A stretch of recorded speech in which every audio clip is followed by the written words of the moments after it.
પ્રબુદ્ધ શ્રોતાજનો નમસ્કાર. એવં ખૂનાણીનો સારમ જમ્ન હિંસૈ કિંચણમ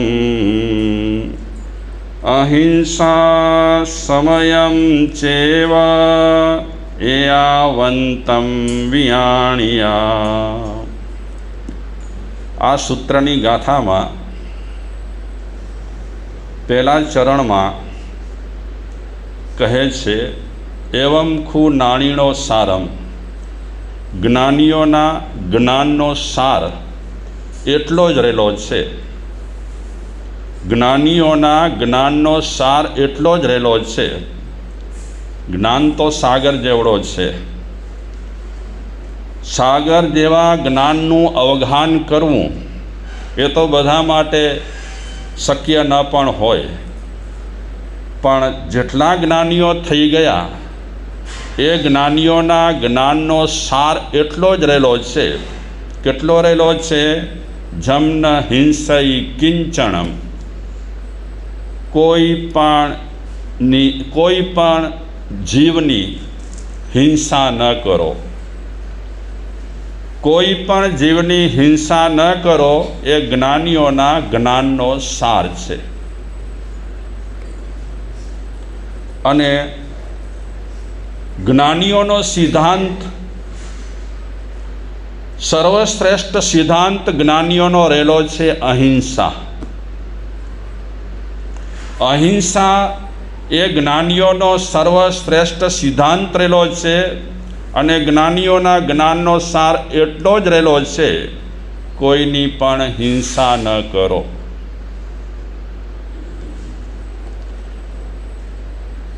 આખા જૈન ધર્મનો નિચોડ આટલા વાક્યમાં આવી જાય છે, કોઈ પણ જીવની હિંસા ન કરો. મનથી પણ ન કરો, વચનથી પણ ન કરો ને કાયાથી પણ ન કરો. અને અહિંસા બાબતમાં જૈન દર્શને જેટલું સૂક્ષ્મ વિચાર્યું છે એ એટલું સૂક્ષ્મ વિચાર્યું છે, મનથી પણ જીવની હિંસા ન કરવી, વચનથી પણ ન કરવી અને કાયાથી પણ ન કરવી. ક્યારેક આપણી તાકાત ન હોય, આપણું બળ પહોંચતું ન હોય અને કોઈની સાથે આપણે વિવાદમાં ઉતર્યા હોઈએ ત્યારે મનથી આપણે વિચારીએ કે હું આનું આમ કરું, આનું તેમ કરું, આને આમ કરું, આને તેમ કરું. આપણે પહોંચી શકીએ તેમ નથી. સામે બળવાન છે, આપણે નિર્બળ રહેલા છીએ અને કેવલ આપણે મનમાં ને મનમાં આવું વિચારતા રહીએ. હિંસા નથી કરી તે છતાં પણ એને જ્ઞાની પુરુષોએ હિંસા કહી છે.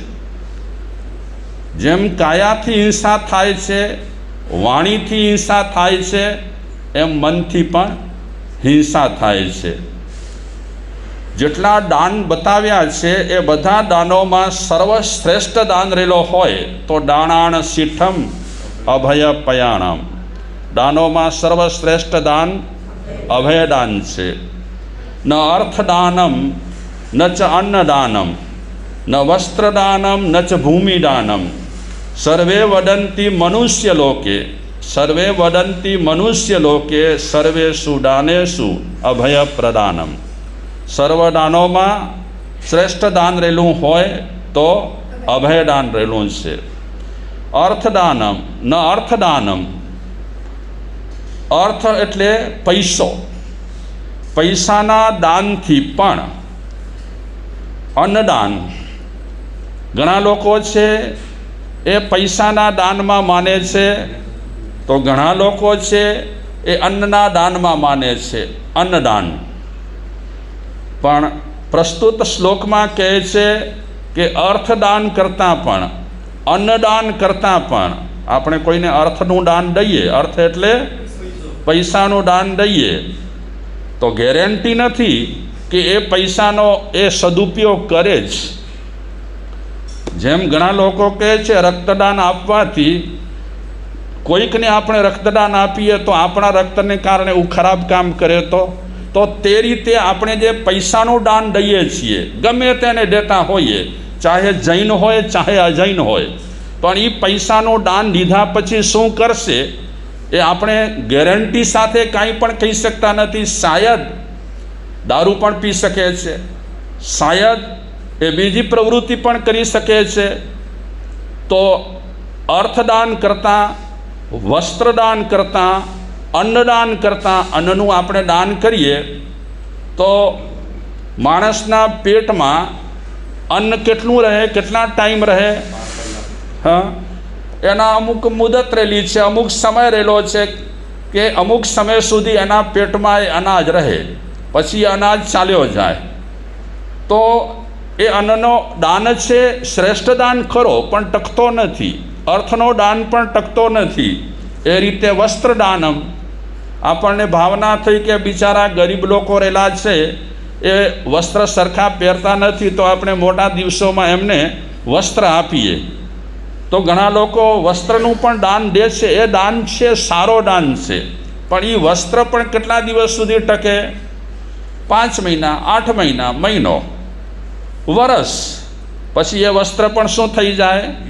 ખલાસ થઈ જાય, જીર્ણ થઈ જાય. નચ ભૂમિદાનમ, ભૂમિદાન પણ ઘણા લોકો કરતા હોય છે. ભૂદાન યજ્ઞ કોણે કર્યો હતો? કાંતિભાઈ વિનોબા ભાવે.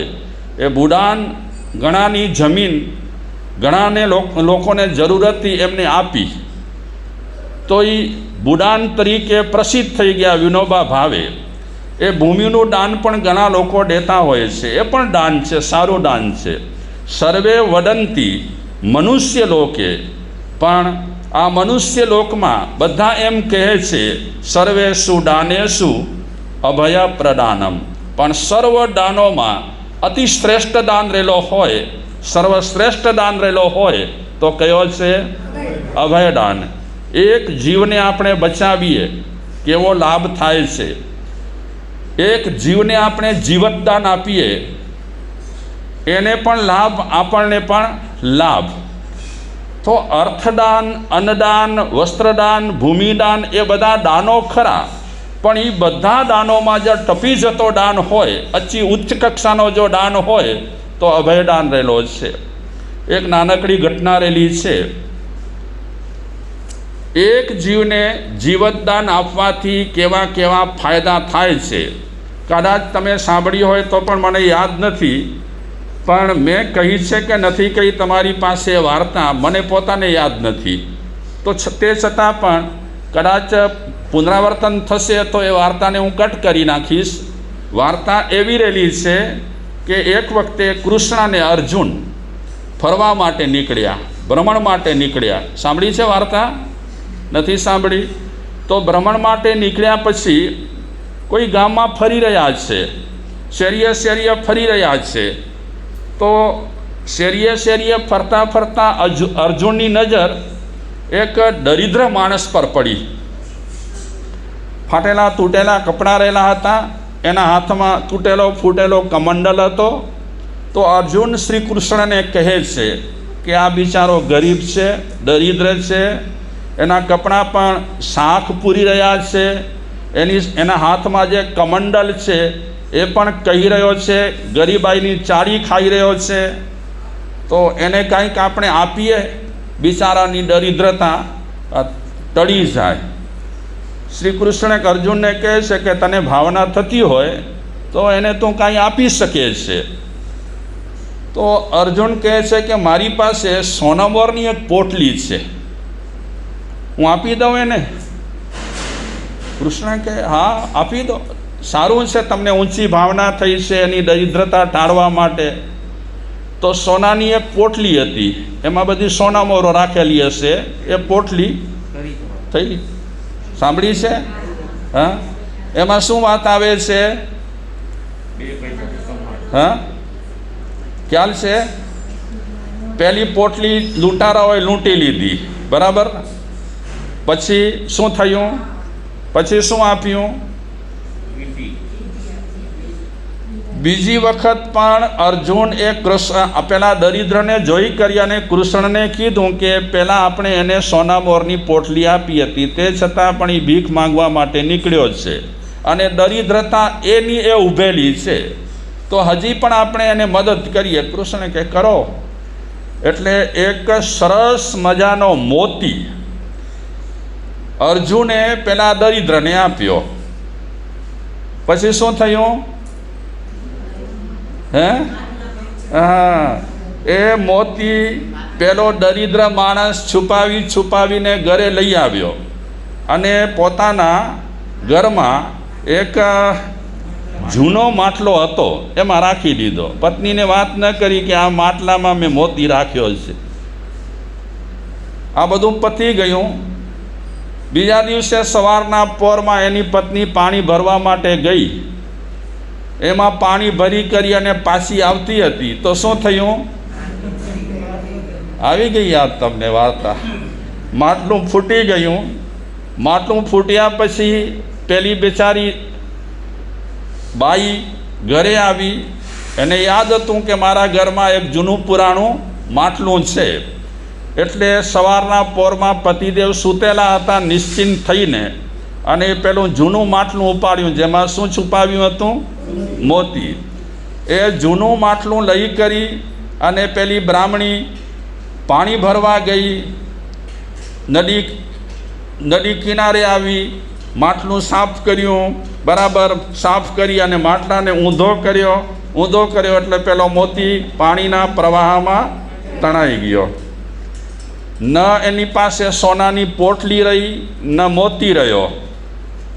ફરીને એ પાછો ગામમાં રખડતો થઈ ગયો અને ભીખ માંગતો થઈ ગયો. એટલે અર્જુન પાછો જુએ છે અને એટલે કૃષ્ણને કહે છે કે આ લોકો લાલચું બયું. ઠીક છે, પહેલી વખત લૂંટારાએ લૂંટ્યો, આ બીજી વખત એને કિંમતી મોતી આપ્યો હતો, તે છતાં પણ આજે પાછો ભીખ માંગવા આવ્યો છે. લાવ હું એમની પાસે જઈ અને વિવરણ પૂછું કે મોતીનું શું કર્યું. તો અર્જુને પૂછ્યું પેલા દરિદ્રને કે શું કર્યું મોતીનું.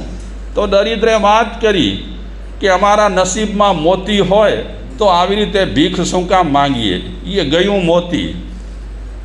કૃષ્ણ પાસે આવી કરી અને અર્જુને વાત કરી કે નસીબ તો જુએ એના ફૂટેલા. સોનામોરની પોટલી આપી એ ગઈ, મોતી આપ્યું એ ગયું. કૃષ્ણ કહે અર્જુનને કે હવે હું અખતરો કરું. કૃષ્ણને અર્જુને કીધું કે કરો તમે અખતરો. પોટલીથી સુખી ન થયો, સોનામોરની પોટલીથી, અને મોતીથી એ સુખી ન થયો, તો હવે તમે કરો પ્રયોગ. કૃષ્ણ કહે છે કે હું કરું છું, જોજે ભલા. કૃષ્ણ આવ્યા પેલા દરિદ્ર પાસે અને ખુશાલભાઈ શું આપ્યું? 2 પૈસા આપ્યા. એ 2 પૈસા દરિદ્રને આપ્યા ત્યારે અર્જુન કૃષ્ણને કહે છે કે સોનામોરથી જે સુખી ન થયો, મોતીથી જે સુખી ન થયો, એ આ તમારા 2 પૈસાથી એને શું થવાનું? આ 2 પૈસાથી પેટ પણ ન ભરાય. એક એવો સમય હતો આપણે ત્યાં 10 પૈસાની પ્રભાવના થતી. હા, પછી 10માંથી આપણે 25 પર આવ્યા, ચારાની પર આવ્યા, પછી ચારાનીમાંથી આપણે આઠાની પર આવ્યા, પછી રૂપિયા પર આવ્યા, પછી 5 રૂપિયા પર આવ્યા, હવે 10 રૂપિયા, હવે આવતા વર્ષે 20 રૂપિયા. ભલા વધવું જોઈએ ને ઘટવું ન જોઈએ. ઘટાડી નાખી. એ નસીબ તમારા, અમને તો મળવાની નથી. કાંઈ વાંધો નહીં, જેના જેવા પુણ્ય હોય એને એટલું મળે. તો આ શેની વાત કરતા હતા? કૃષ્ણ મહારાજાએ 2 પૈસા આપ્યા. 2 પૈસા પેલા ભાઈએ લીધા પછી એ ભાઈ વિચારે છે 2 પૈસામાંથી તો પેટ પણ ન ભરાય. આ 2 પૈસા ઘરે લઈ જઈશ તો ઘરવાળી બેચાર મને લાકડીઓ ફટકારશે, એ નફામાં મને મળશે. એના કરતાં હું કાંઈક આ 2 પૈસાનો ઉપયોગ કરી નાખું.